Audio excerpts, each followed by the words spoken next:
Laurel talking about copyright and trademarks. Should be a really fun discussion, about 40, 45 minutes, she said. We have a couple meetings coming up. I know. A couple meetings coming up regarding newsletter ads. These are Bargain Booksy, Fussy Librarian. That's coming up in a couple weeks. And we have press kits and then Amazon ads in about 6 weeks. And at the end, we'll have a little discussion about the anthologies that are ongoing.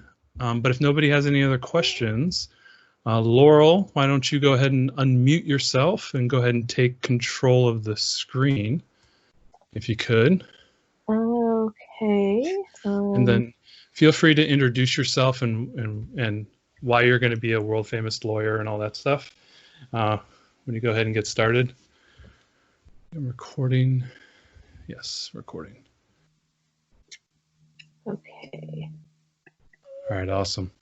So, yep, I can see everything. If anybody is having any technical issues, go ahead and put it in the chat, and we'll try to work those issues out in, as Laurel's giving her presentation. But until then, Laurel, I'm going to go on mute. I'm going to go put a baby down for her nap, and you guys can fly solo. Tony, feel free to text me if there's a major problem. So, all right. Good luck, Laurel. Introduce yourself and have fun. Thank you. No problem. Thank you. Okay, so this is what I've called Protecting Your Stuff, Intellectual Property Law for Writers. And first of all, a bit of a disclaimer. This is meant to be informational only, not legal advice. I have to say that mostly for me, not for you, because I'm not actually a lawyer. I'm in law school still. So if they found out I was giving legal advice, I could get in trouble. So this is just information. If you actually need legal help, go find a lawyer. So to start with, I guess the big question was, what is intellectual property? And the point of this cute little image that I managed to make on PowerPoint is that intellectual property is not stuff. It is intangible property. And so that's basically anything that you can create. You basically create in your mind, you create art. So things like books, they count. I mean, a specific physical book might be something tangible, that's stuff, but intellectual property doesn't cover the book itself. It covers the expression of ideas within the book. So when we're talking about intellectual property, we're not talking about a physical book, we're talking about the stuff you wrote. And that's the big difference between intellectual property and every other kind of property. So there are three main kinds of intellectual property that lawyers deal with, and writers, fortunately, only have to deal with two of those. That means patent law, don't worry about it. Unless you are actually inventing a new way to read books or something like that, you will never worry about patent law. That's for actual inventions. What you might need to worry about are the other two main areas, which are trademarks, which I'll talk about later on in this, and copyrights, which probably you're somewhat familiar with. And these are the trademarks and copyrights are the two main types of intellectual property law that a writer would actually want to be dealing with. So we'll start with copyright law. Copyright, rather interestingly, actually in the United States anyway, is guaranteed by the Constitution. And just to show you the section, it's Article 1, Section 8, so pretty close to the beginning, not quite in the picture that I have there, but it says, Congress shall have the power to promote the progress of science and useful arts by securing for limited times to authors and inventors the exclusive right to the respective writings and discoveries. That's pretty basic. It doesn't give you a lot of information, sort of a little bit of trivia there. Copyright is actually the part where it talks about the progress of science, not the useful arts. Useful arts is actually for patents. So it's kind of a weird thing. You wouldn't necessarily think that copyright has anything to do with science and patent has anything to do with arts, but that's 18th century writing for you. So copyright law, it comes from the Constitution, which only says that they have that Congress has the power to determine how to protect copyrights, patents for a limited amount of times and having some sort of exclusive right. What does copyright actually protect, though? I mean, Congress has made lots of laws since the Constitution, so it actually has some very specific definitions. And the basic thing that copyright protects is any sort of fixed work of authorship. It has to be something that is fixed, so it has to last in some way. It has to be writing that is written down, art that you can visually see, paint or a sculpture that you can touch, choreography that is somehow recorded, music that is recorded. Like, it has to actually be fixed in some way, which is great for books because books are obvious. And it has to be authorship. You have to author it in some way. But it's any of these things: books, short stories, scripts, movies, TV shows, painting, songs, choreography. Also includes things like architecture, and even things like mine can be covered. It's kind of crazy how many things are covered by copyright.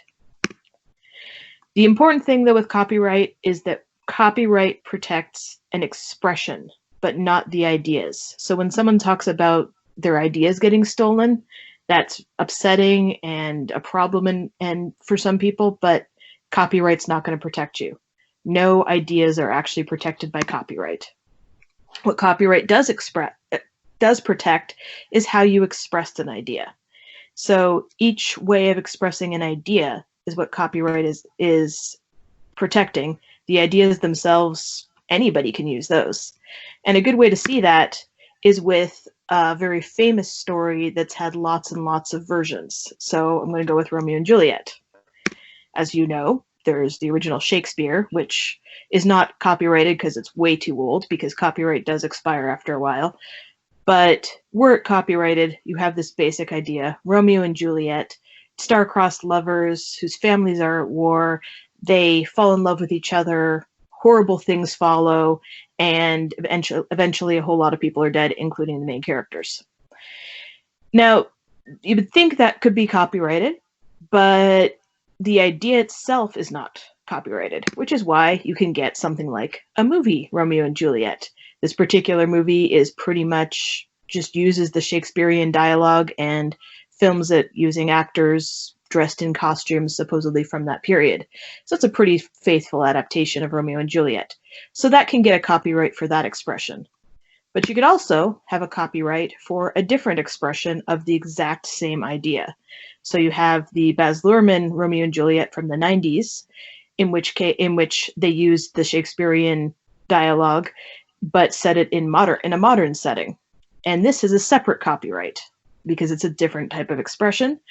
And you can do things like have adaptations of the same idea, where you get something like West Side Story, where it's set in New York City in the 50s or 60s and has a lot of singing, but it has the same basic story. The idea might be the same, the actual expression is different.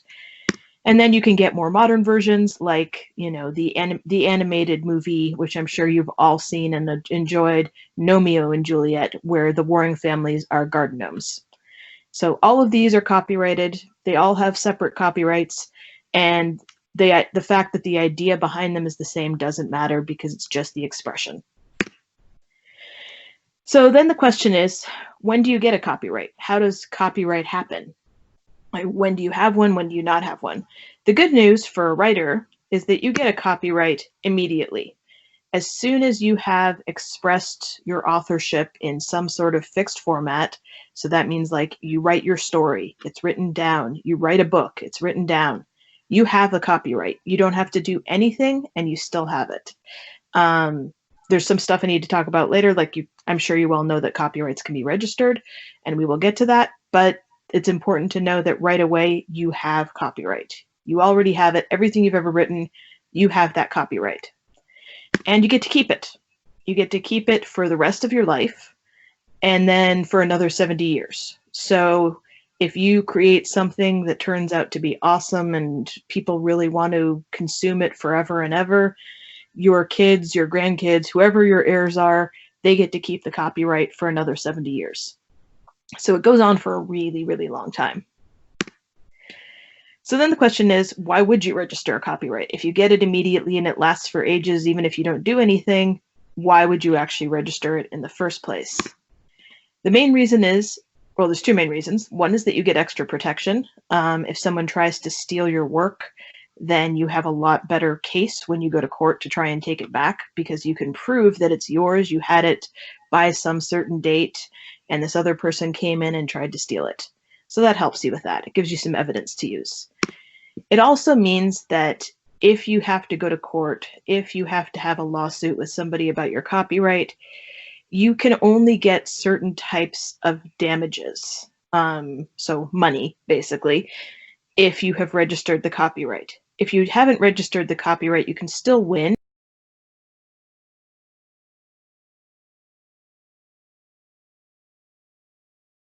Trying to get any money out of a copyright lawsuit, you have to be registered. So that's why you register a copyright. It's basically to show that it's yours, you have it, and that if and when you actually sue somebody, you'll get more money from it. So then the question is how? It's fortunately, one of the nice things about copyright is it's actually fairly easy. The way you do it is you go to the website copyright.gov. On that website, there are many forms. The one that I have here, which hopefully, I assume this slideshow will be made available to everybody, so you can just use this particular website. This is actually the form for written copyright, like for a copyright for something that is written, like a book or a short story. So you fill out the form and you send it in with some money. If it's just you who wrote whatever it is you're trying to copyright, it's $45 for each work that you're trying to copyright. So if you try to copyright a book, that's $45. It gets a little more complicated if you have more than one author. So if you collaborated with someone, or if you're trying to copyright, say, an anthology, that gets a little more complicated and it costs more money. But if it's just you are the only writer and you are just copyrighting the one thing, it costs you $45. They make it very easy to pay. The form is very simple. You don't need a lawyer. It's no more complicated than any form you have filled out any time in the last several years. It basically needs the name, when it was done, basic description. That's all it is. And the Copyright Office, they almost never say no. The only time they would actually say no to registering a copyright is if for some reason it was obvious that you had not created something new, or that you'd obviously stolen it from someone. But in general, they say yes, you don't need a lawyer. But that does bring up an issue. What if someone actually tries to steal your copyrighted work? And the answer to that for the moment is, wait, I will come back to it after I have talked about the other part of intellectual property law that matters for writers, which is trademarks. Trademarks are a little bit different from copyright. You're, I'm sure, very familiar with a lot of trademarks. We have two of the most famous these days here, McDonald's and Starbucks. And these are both trademarks. There's actually two different trademarks in each of these pictures. In the McDonald's, for example, the picture of a golden M on a red background with the word McDonald's across it, that's a trademark.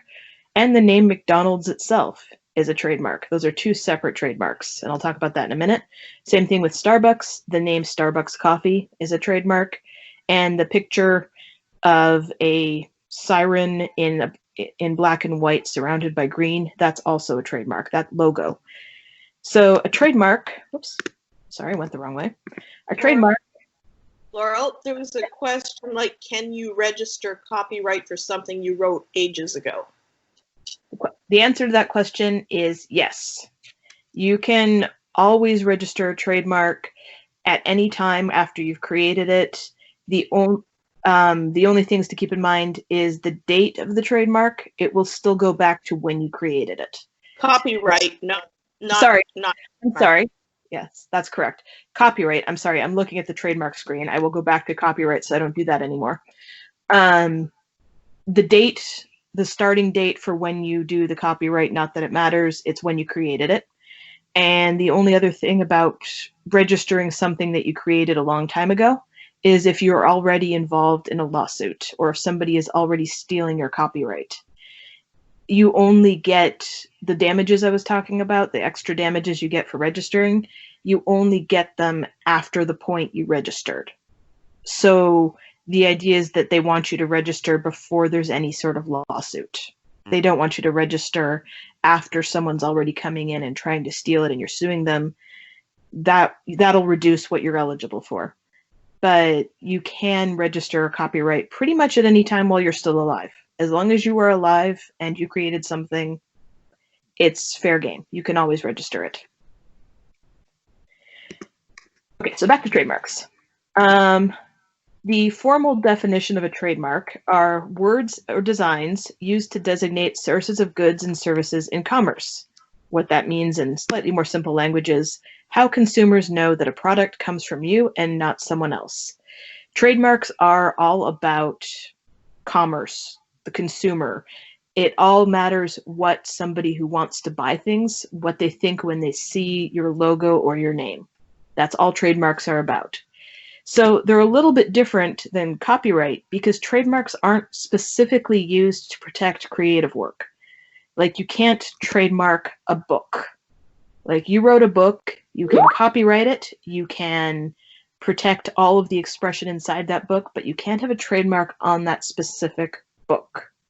What you can do, if you are perhaps doing an entire book series, all of which have a very specific name, and I'll talk about that in a second, or if you have a publishing company, you can trademark those two things to show the source of the books that are coming out of your series or your publishing company.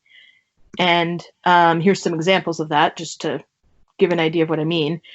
One trademark that is used in books is this one, Tom Clancy's Op Center. The name Tom Clancy's Op Center is trademarked. Nobody can use Tom Clancy's Op Center in books other than Tom Clancy and Steve, whatever his last name is. Those are the two people who own that trademark. And it's actually a company, which is another story, but they formed a company, they trademarked that name, and now that name is used for a whole series of books that are in that thing. This is one of those books. Also probably familiar is something like the Magic School Bus. This name has a trademark because the Magic School Bus is not just used for books, it's also used for like video games and educational products, all of which come from the same author and company of the Magic School Bus. So it's not just for this one book, it's for everything involved with the Magic School Bus. That's where the trademark comes in. And then you can have like a publishing company. So here we have this is actually the logo for Random House. So in this case, both the logo, that little house, and the name Random House are trademark names for that publishing company. And the point of this, of having a trademark, is to show where a product comes from, so that somebody going around looking for something to buy says, you know what, I like Magic School Bus products. Let's go see if there's something from Magic School Bus that I don't have. And the people who own Magic School Bus don't want other people to be able to sell things with that idea. And that's where trademark comes in. And this is actually a much more recent law than copyright. Trademarks didn't exist until the 19th century in any sort of current version. The actual law that we use now comes from the 1940s, and it's pretty similar to the way it was in the 1940s. Small changes, but it's the same idea. You get a trademark when you use it. It's essentially just you're using a trademark to sell your things. You have your name, your company name, or your logo. Those are being used to sell stuff. And the whole idea is you have to use it. You get to use it as long as you want, pretty much forever. But if you stop using it, you can lose the trademark. It can go away. One of the big things with this is that if you want to use a trademark, you're supposed to be the first person to use it. Not necessarily the first person to come up with the name. Not necessarily the first person to think that, hey, that would be a great name, or to even write it down or use it somewhere. But you have to use it first. Not even who registered it first, who uses it first. That's important. Trademarks, like I said, they can be registered, but there's some stuff you need to know before you even think about registering a trademark. First of all, you can only get a trademark if the name or the logo that you're using is unique for whatever type of product you're doing. That means you can't just describe what you're selling. So I have this picture of a generic can of beer. You cannot trademark beer, or just beer, because that's just describing what you're selling. And that means that if you were able to get that trademark, then nobody else would ever be able to call their beer beer. And that doesn't seem reasonable, so they don't allow it.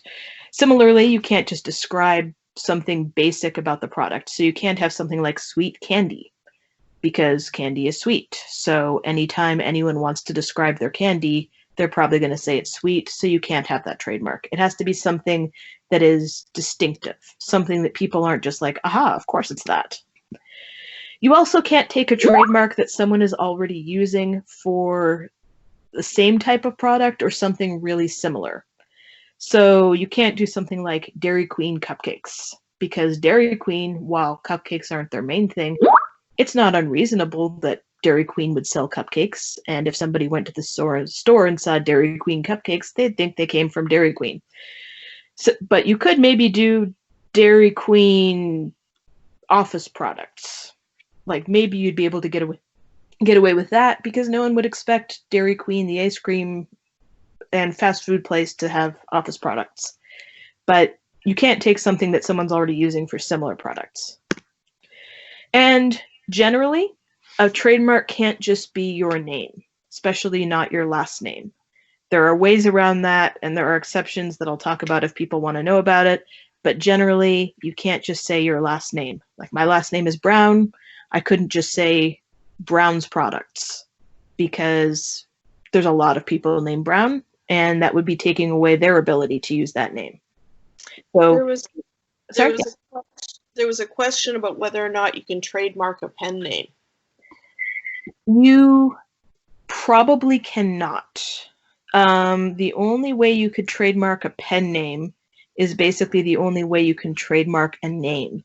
And that's if you've been using it for a really long time and people have come to associate that name with just your products. The name, I don't know if it was actually trademarked or not, but a name I was thinking of that might be trademarked would be something like Lemony Snicket, the Series of Unfortunate Events writer. First of all, that's a pen name.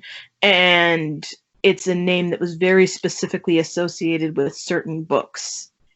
It would be possible in that case probably to get a trademark. You can't say definitely with that kind of thing, but because it's such an unusual name and because it was so specifically associated with a book series, maybe you could trademark that. But trademarking a name is really hard. You may have, if you were paying attention, I did mention McDonald's, which is a name. McDonald's only gets to have a trademark on that name because McDonald's is so familiar over such a long period of time that if you say McDonald's to somebody, everybody knows you mean McDonald's, the hamburger place. So trademarking a name is just really hard. So it's not the best way to go about it, because you have to prove to the trademark office before you get the trademark registered, you have to prove that anybody who sees that name associates it only with you and not anybody else. So the question, I guess the next step would be, how do you do it? You register a trademark. It's not the same as copyright. It's a different office. It's the United States Patent and Trademark Office, which is at uspto.gov. And unfortunately, for trademarks, they're more complicated. The forms, you can just go online and register for a trademark yourself, but it's more complicated. They often will deny a trademark application if you do anything wrong. There's a lot of specific things that have to be done correctly, and they will deny it because they actually check trademarks very carefully before they say yes or no, unlike copyright that they pretty much say yes no matter what. And because of that, often it's a good idea to hire a lawyer if you're trying to get a trademark, because first of all, a lawyer can tell you whether or not it's likely that your trademark will be worth it, and then they can actually go through the process of getting you the trademark. And this is also important because unlike copyright, where it's like $45 to register something, minimum price to register a trademark is $225, and more often $275 for each individual trademark. So if you had a name and a logo, that's two separate trademarks. So the price of a trademark goes up really fast, and they do not refund your money if they say no. So you want to make sure you actually are getting what you need to when you do it. But then the question becomes why?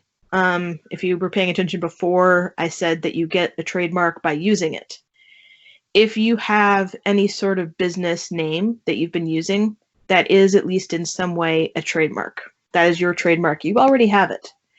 But registering proves that the trademark is yours. Again, if you had to go to court, if somebody else was using the same trademark and you wanted to stop them, having a registration means that you can just go and say, look, I have this. The government said it was mine. You have to stop.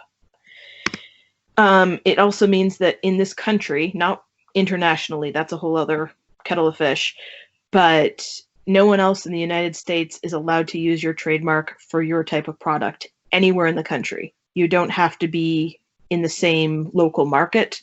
You could be here in Washington, somebody could be in Florida, and you could say, nope, that's mine. You can't use it, even though we're nowhere near each other. Usually, however, nobody is actually trying to steal things. So that's the one really big benefit of intellectual property laws. It's not usually something that has to be enforced. And there are exceptions to this. One of them is what I have the little picture here, because it's something that probably a lot of people are familiar with. In the mid-'80s, an artist named Seiler sued Lucasfilm, the producer of Star Wars, saying that Seiler had actually designed the Imperial walkers in the 70s, long before Star Wars existed. Seiler had designed these futuristic alien robot things. And this is an important case to think about, because one of the issues with copyright and trademark and trying to sue somebody because you think they stole what you did is that it's very hard to win. And Seiler did not win in this case. The image on the left with the big dark window is Seiler's design. The image on the right is an image from Star Wars.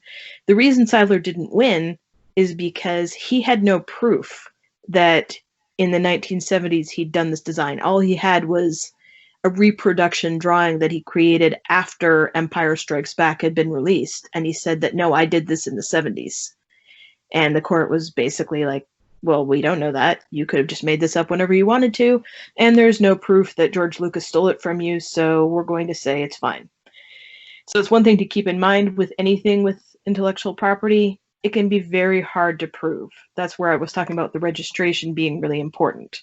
If Seiler had registered this design in 1976 when he said it was created, he might have actually won, but he didn't, and he had no proof, and so whether he was right or not, he lost.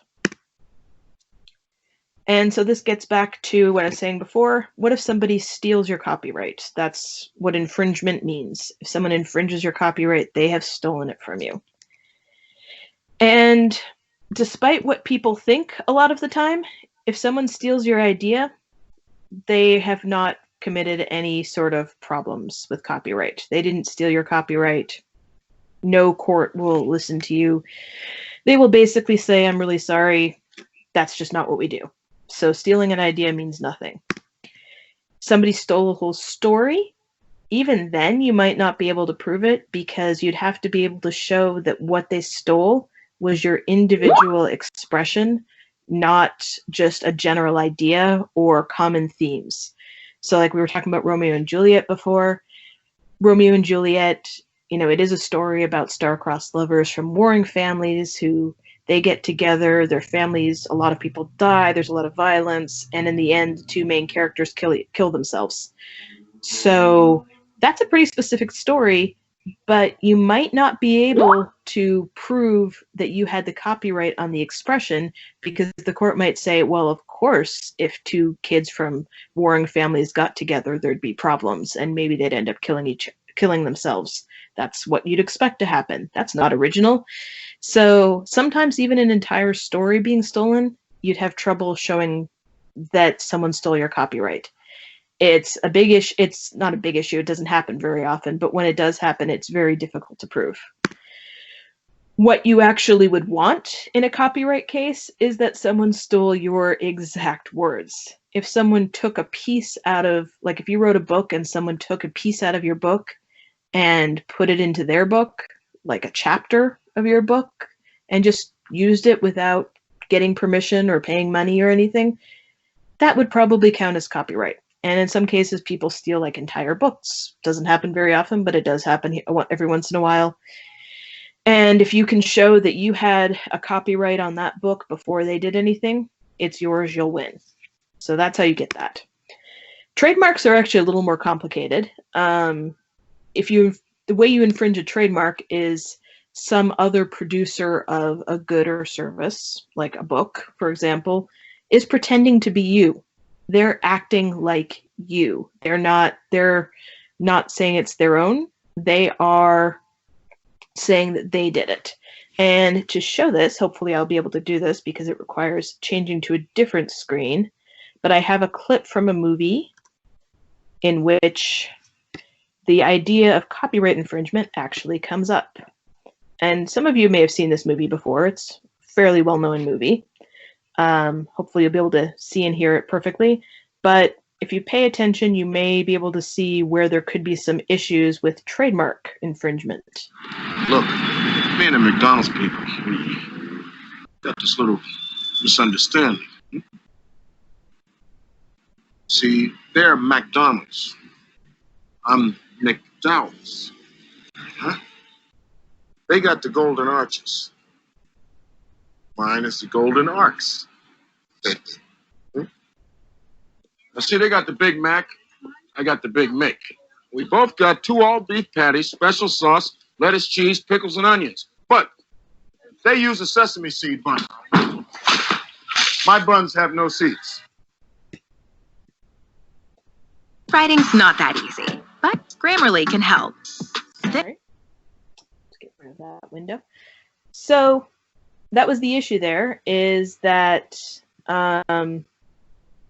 there was a restaurant in the movie Coming to America, McDowell's restaurant, that sold burgers that were exactly like McDonald's burgers, had a very similar logo. It's the logo on the right where it says McDowell's. And if you have a good memory of what McDonald's looked like in the mid-'80s, you would probably notice that everything about McDowell's looked exactly like McDonald's.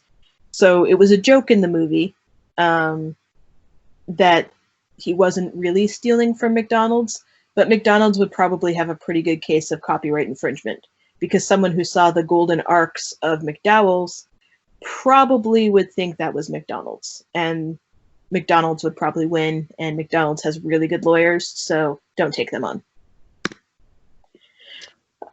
Somebody asked, what about copying exact verbiage from government documents? Is that an infringement issue?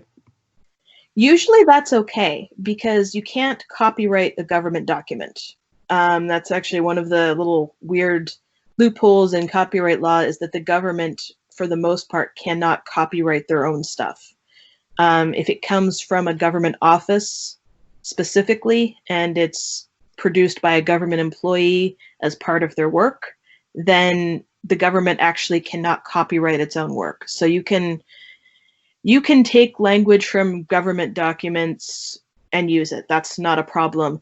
The only thing to watch out for is if for some reason the government actually contracted somebody outside the government to write something, then occasionally there's an issue. If the person really was an independent contractor and the government just wanted to use their work, then that person might have a copyright that you'd be infringing. But if it's work, like if it's actually like laws from a government office or a court opinion, something like that, you're probably okay because the government itself cannot actually copyright. So that would be okay. So where do you actually get infringement of copyright and trademark? When do people actually steal them? The big answer is the internet. The internet is where lots and lots and lots and lots of infringement happens. It happens all the time. Sometimes people get away with it because there is a fine line between what's called fair use and what's stealing. Fair use basically is an exception to copyright and trademark that lets people do interesting and creative and new things using ideas and expressions that are already out there. The classic example is a parody. Most parodies are considered fair use. Be very careful if you're trying to say that that your use is fair use, though, because it's really, there's not actually a very specific law about fair use. You just have to convince a judge that what you did was fair. The other time that you get infringement of copyright and trademark is usually small scale, and I've got creators in quotes because obviously they're not really creating anything. These are people who are not, they're not big companies, they're not powerful, successful people generally. They're usually people who are just kind of like trying to take something that belongs to someone else to make a few bucks off of it. Big players, so big publishers, big movie companies, big television companies, anybody who's actually got like a lot of money and a lot of influence and power, they're not going to bother because they can just buy it from you so much faster and so much cheaper than anything that you would, it's much cheaper for them to just pay you in advance than to go to court with you, because even if you just send them a cease and desist letter, they're probably going to spend a few $100s, if not a few $1,000s responding. So they don't want to bother. But that does bring us to a case that probably several of you are familiar with, where someone actually was talking about trademark infringement, and that is the Cocky case. This happened in 2017 and 2018 when a writer that basically people hadn't really heard about named Felina Hopkins got a trademark. She actually legally registered a trademark with the Trademark Office for the word cocky when it was used for romance novels. And this trademark was approved, which we'll get to in a second. But what she then did was threaten everybody who had ever used the word cocky in a title, especially in romance novels. She sent them letters saying that she was going to sue and that they had to take things down. They had to change their titles, they had to change their covers, or she'd get Amazon to remove them and they'd never work again, essentially. This didn't work out well for anyone. A bunch of people spent a lot of money changing their covers and their titles because they thought they had to. And a few people who pushed back. Hopkins actually sued. So she sent cease and desist letters, she threatened to have Amazon remove things, and they went to court. The court cases did not go well for Hopkins. The judges who actually heard cases and didn't just dismiss them said that they pointed out that this was not going to work because, first of all, book titles, you can't trademark a book title. You can't, and you also can't infringe a trademark with a book title. So you could use a name like Starbucks in a title of your book, and Starbucks probably would not be able to sue you as long as there was a reason why you put that in there. Titles are pretty safe. You can't actually protect them, but no one can come after you for them, not usually. And the judge also pointed out that the word cocky is too common a word to be trademarked at all in terms of romance novels because lots of people use it. It's kind of like if someone tried to use the word, trademark the word story as part of a title. You can't do that because then no one can ever use the word story again. And that's what the judge decided in this case, that cocky was too common. And the end result of this for Hopkins was she lost the case. She had to pay for her opponent's attorney's fees, which you never ever want to do because that's a lot of money. And the trademark was actually canceled. Like, she had the trademark in the Trademark Office. She lost it. This is the page in the Trademark Office as of this week. It's kind of hard to see, but the registration date was September 12th, 2017. And way down here at the bottom, they have the cancellation date, August 2nd, 2018. So Hopkins only had his trademark legally for less than a year before it was canceled. So don't try to fight people with your coming up with words that you think are yours in trademarks and then attacking people, because it probably won't work. But this also means that people probably can't stop you from using words, even if they think they've got the trademark. And one of the things that Hopkins actually threatened, which is a little bit different from copyright or trademark, is a takedown. Websites anywhere on the internet, they have a loophole that protects them against issues of trademark and copyright infringement, where if they excuse me, if they remove something, if something is there illegally and they didn't realize it, but they're told about it, if they remove it right away, they don't they're not liable for it. They will never be sued. They can't lose any money. But they have to take it down as soon as they find out. So that's where takedown comes in. And generally this is a good thing. Generally this actually helps people who legally have the right to the copyright or the trademark and keeps people from stealing. But there is a problem. They don't always check for the actual violations. They don't really need to. If they were just told about it, they can take things down without checking. They're supposed to, but sometimes they don't, because there is no advantage to a site like Amazon or YouTube or anywhere else on the internet. There's no advantage to them to fight it, but there's a huge disadvantage, as in they can be liable for the costs of the copyright or trademark infringement if they ignore it and it's valid. So sometimes they check, sometimes they do what they're supposed to do. Other times they just kind of remove things and just sort of assume that it's better for them to remove it than to deal with the problems. And this happens a lot.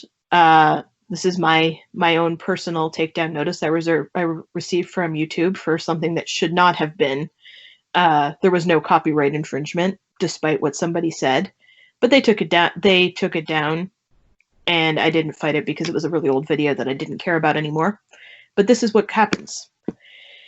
If you get a takedown notice, you can appeal it. You appeal it directly to the company that sent the takedown notice, so Amazon in general, maybe YouTube, some other site like that.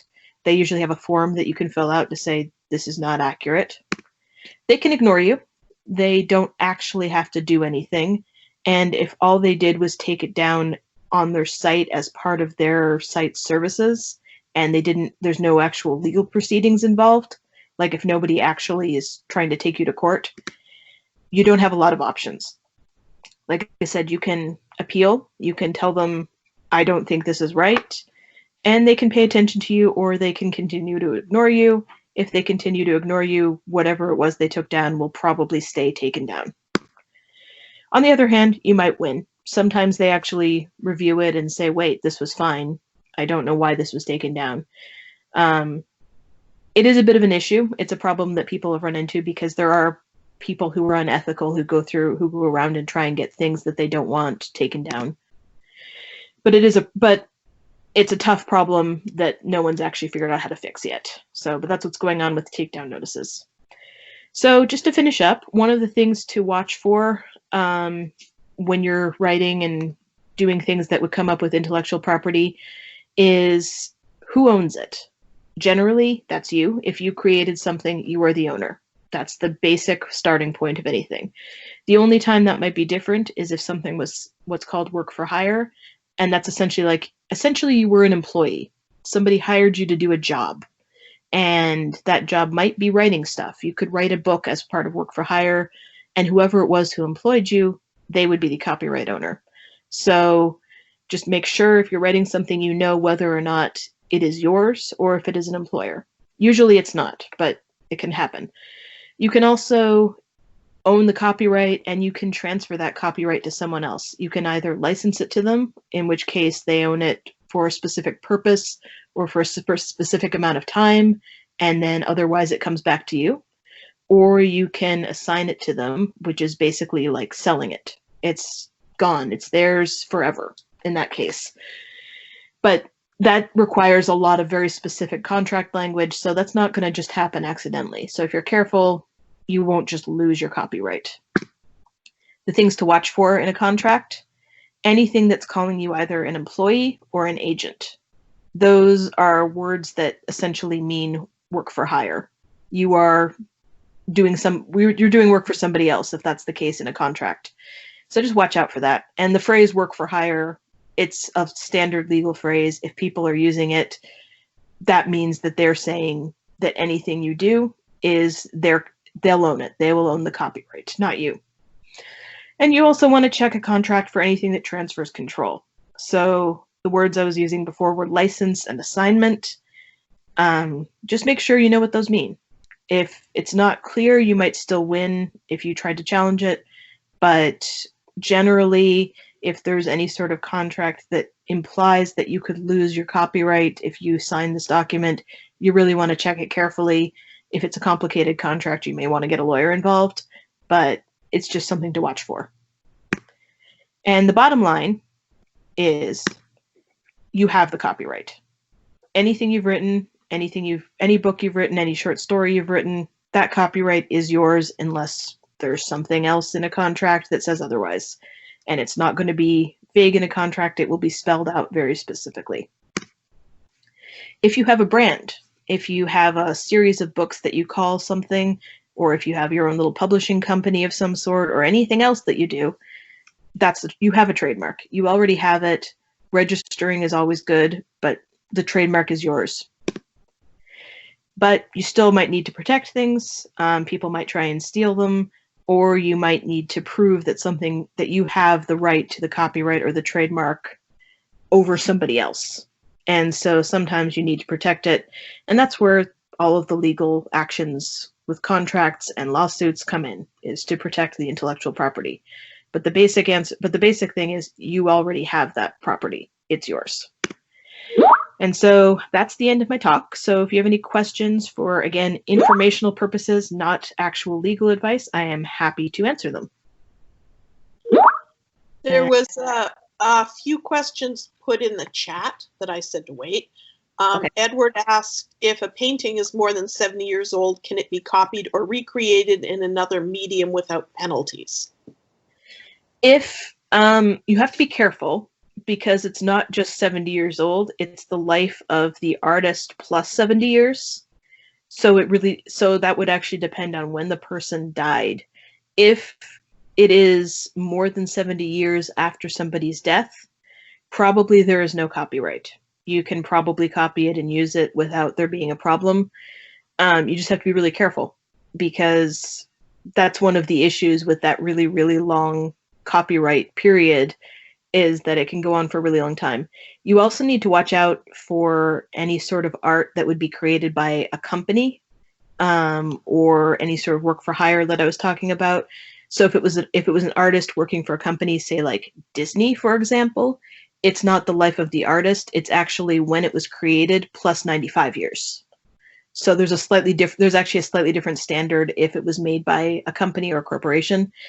So the big thing is to figure out what the exact dates are that you're using. Sorry, my dog just decided to bark. But it basically matters when somebody died. If it's past that time, yes, you can use it. It's considered, it's public domain at that point. And when something is public domain, you can use it all you want. There was another question about liability if you mention a product in your writing. Usually you're okay. Virtually every court case where creative work, so a book or a movie or a television show, virtually every time somebody tried to sue because their trademark name was used, they've almost always lost. Even if the creative work used it in a really negative way, they don't win, because there's a huge exception in trademark law for anything creative. If you use it as part of a story, if it's a legitimate part of your story, not just I threw a name in because it was cool, you're fine. No one's ever going to successfully sue you for it, and they're probably not going to bother, because the history of the cases is not helpful. Nobody wins. There's a lot of cases, especially with movies, of people using products that were visible, and the company that made the product was annoyed about how the product was used, and they sued. And in pretty much every case, the court was like, they're allowed to do that. You can't slander somebody. Like, you can't be saying this product, McDonald's hamburgers will make your fingers fall off. I mean, you can't say something like that, but you can say, I went and ate McDonald's hamburgers. That's fine. Okay, there's another question. What's the difference between an IP lawyer and a literary agent in negotiating a contract with a publisher? The basic answer is the difference between the name lawyer and agent. The lawyer can negotiate, can help write contracts, can give you legal advice. If you need to change provisions in contracts, often it's good to have a lawyer. An agent is just someone who is there to get you the best deal. It's more of a business relationship, and they don't do exactly the same thing. They can have the same result, but an IP lawyer would be looking at the actual legality of it, like getting you registered or making sure that you are not getting taken advantage of in a contract, whereas the agent would be more focusing on, are you getting the best deal? Like, is the outcome the best? Not so much the details involved. So they both have a purpose when you get into especially bigger deals and contracts, but their actual specific jobs tend to be a little bit different.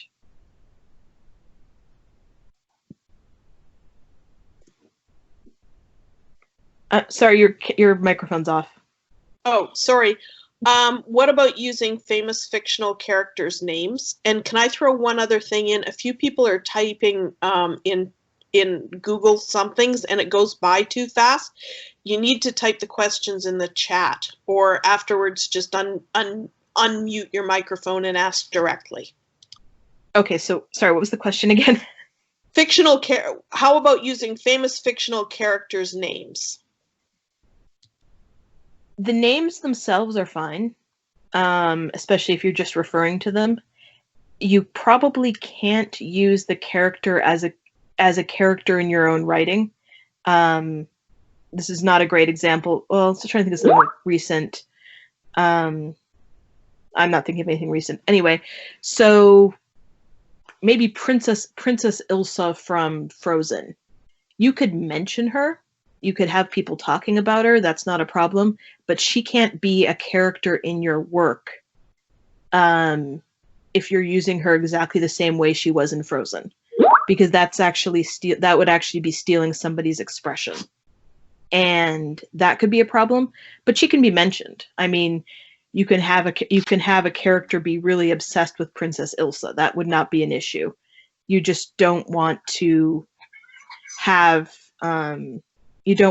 her be a character that you've taken from somebody else, because that could actually be stealing a copyright. Okay, there was some people I know their question shot by and I couldn't see it fast enough, so could you unmute yourself and just ask directly?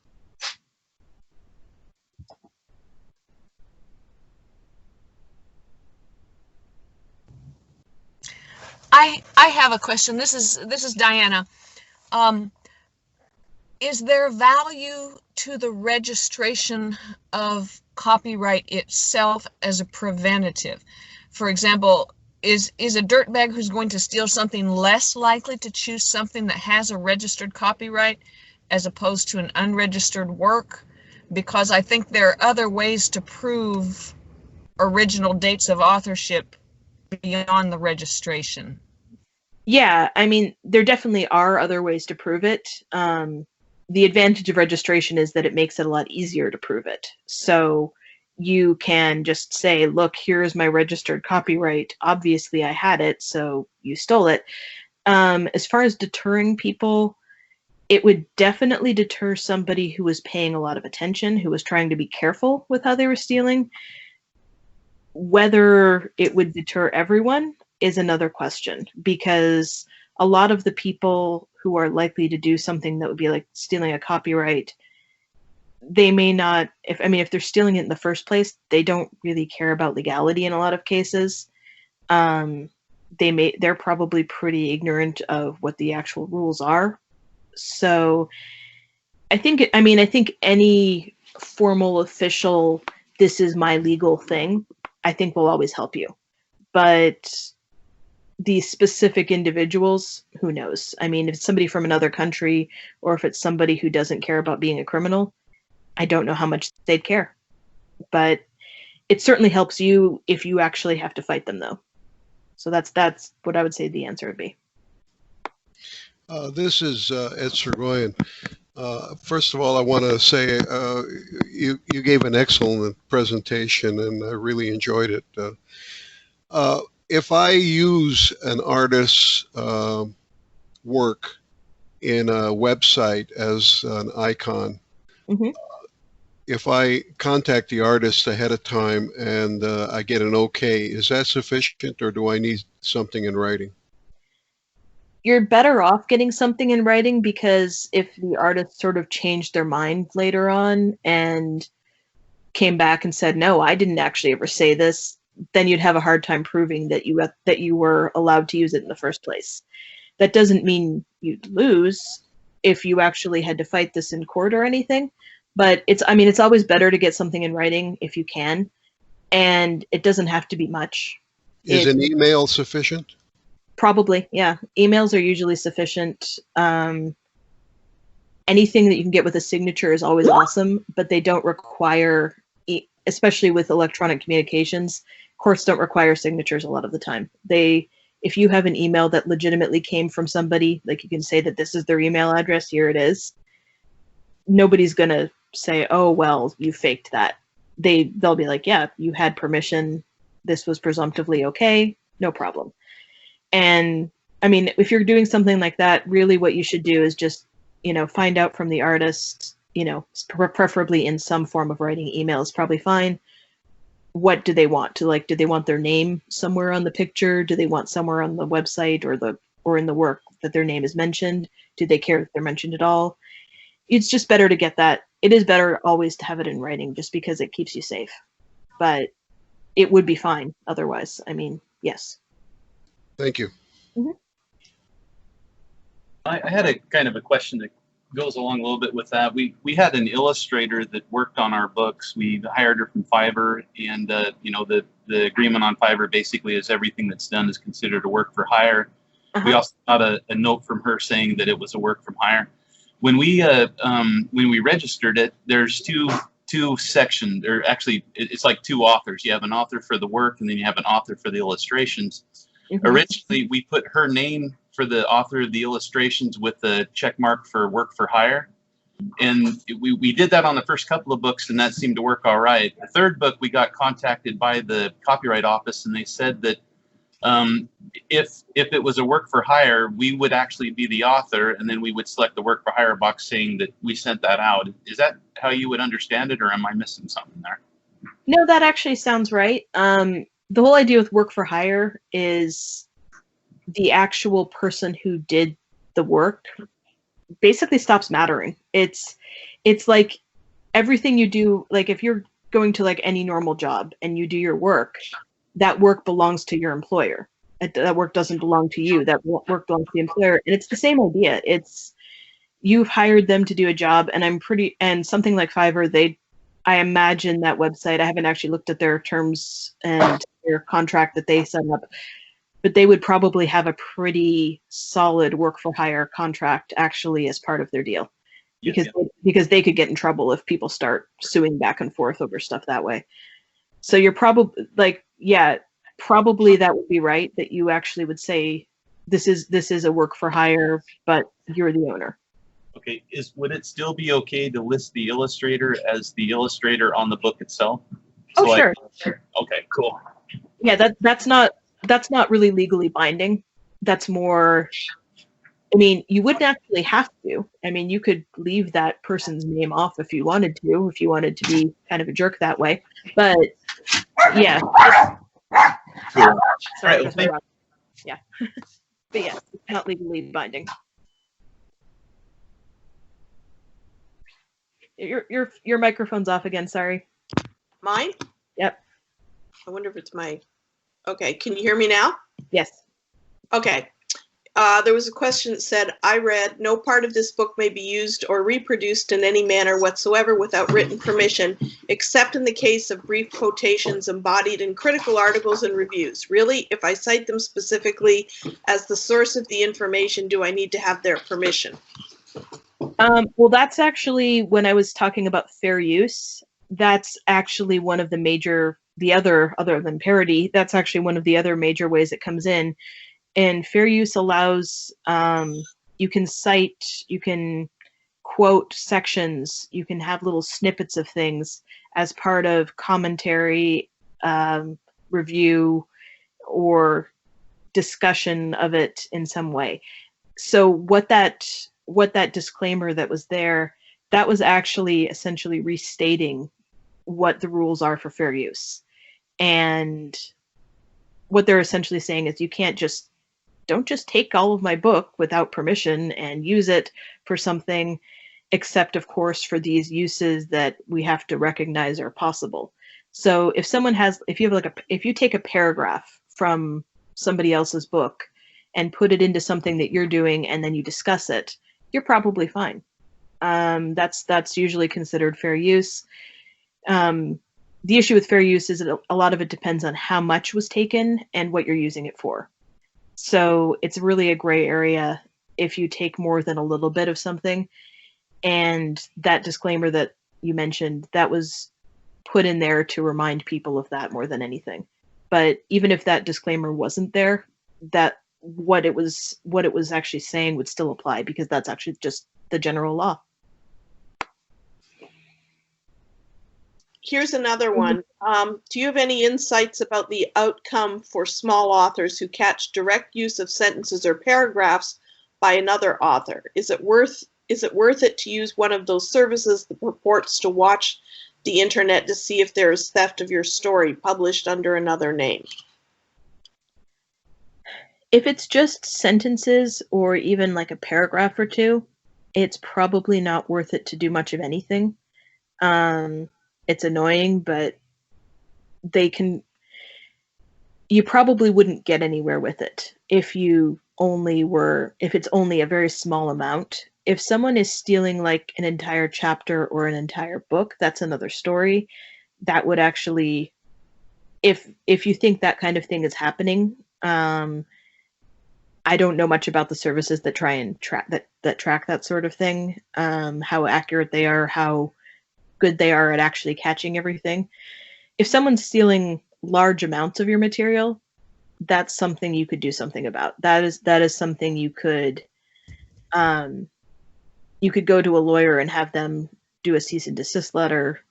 If they were within this country, you could contemplate taking them to court, things like that. If they're somewhere international, probably the best you could hope for is to try and get someone like Amazon to remove things, because internationally it's very, very hard to enforce any sort of intellectual property. Not impossible, but very difficult. So that's a tough call, basically. Here's another question. What happens when you copyright someone else's work in your book? For example, a map or graph. You give the map or graph a citation, but it is part now of the book. If it's somebody else's work, that like copyrightable work that you have used, even if you copyright your book, you could be liable for copyright infringement. So if you don't have permission to use it, that's not a good thing to put into your book, because that could actually get you into trouble. They wouldn't necessarily get money from you for it. It would be tough to show that they'd actually lost money, but they could do an injunction, which just means they could say, you can't publish this book anymore, and you need to destroy all copies of it that exist. So you could be, that version of the book that has the map or the picture or something that you've used, somebody else's copyrighted work, you could actually be stopped legally from ever selling a version that has that, which means you'd have to redo everything and it would cause you a lot of trouble. So it's always, you don't want to be using somebody else's copyrighted work in your copyrighted work, because they're not going to take your writing away. Like, that's still yours. But everything that is part of the other person's copyright, they have the right to stop you. So if it's part of a book as a whole, they could actually just stop the entire book. And that just causes far more trouble than it's worth. So if you've got that, make sure you've got the permission, and make sure you've got the permission in writing. So. Laurel, this is a Mapuza. I have about 2 questions. First is, if you're using an old, something that's in the public domain, say from the 1700s, and you're bringing that forward, rewriting it, making your own artwork and stuff like that, is there any concerns that I have to take with maybe using their name in the title, like so-and-so's, blah, blah, like Milton's Paradise Lost by Matthew Booza or something like that? What would be the proper way to handle that? And then second, are you able to use scanned images from open source books that were scanned by third-party companies or like museums or something of that nature? Is there any concern there? For the first part, the quick answer is no. If it's something that is old enough to be in public domain, like Milton, there's nothing to stop you. That's why you get, if you go on Amazon and look for free books, there are free versions of many classic novels, and they're like, Jane Austen, Pride and Prejudice, for free, because there's no copyright anymore. And anybody can print that, and there's nothing to stop you. So yeah, you can just, anything that's old enough to be public domain, have at it. You can do anything you want with that. The only concern would be if it was a translated work that was within the copyright domain. Is that correct? Translations can be tricky because translations can have their own copyrights. If somebody did a more recent translation, the specific translation might be copyrighted, yes. Okay. You need to check that. It may or may not be, depending on when it was done or anything like that, but that would be something to watch for. As far as artwork that is photographed or scanned, if it is just a picture of the artwork that is in the public domain artwork, so something like a picture of the Mona Lisa, you could use that. Doesn't matter who took the picture, doesn't matter where it came from. There was actually a big case that decided that. That somebody's photo of a public domain piece of art, if there's no creative aspect to that photo, like if it was literally just a picture of it, they can't get a copyright on it now. So you can use that. Okay, great. Thank you very much. Yep.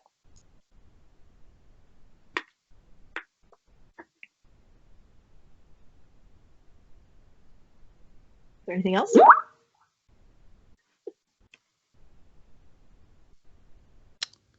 All right. If there's no other questions, thank you, Laurel, so much for all your work here. This was fantastic. Oh, thank you. Hope it was helpful. I appreciate you taking the time. I know this is very helpful for a lot of people. These are the type of questions that I don't think a lot of people in the group can answer, and you're kind of a perfect person for that. So thank you. Oh, sorry. Go ahead. Oh, it's just there was one question in the last thing. It's actually kind of a funny answer. So okay, go ahead. It's whatever happened with the fight over the monkey that took the picture. The answer is that only a human can have a copyright. So because the monkey took the picture, no human took the picture. Therefore, there was no copyright on the picture. So the monkey that took the really cool selfie, there is no copyright. It's public domain. Have fun. That was a great story. Cool. All right. Thank you so much. If anybody has any other questions, we'll go ahead and we'll switch over. I'll go ahead and stop the recording.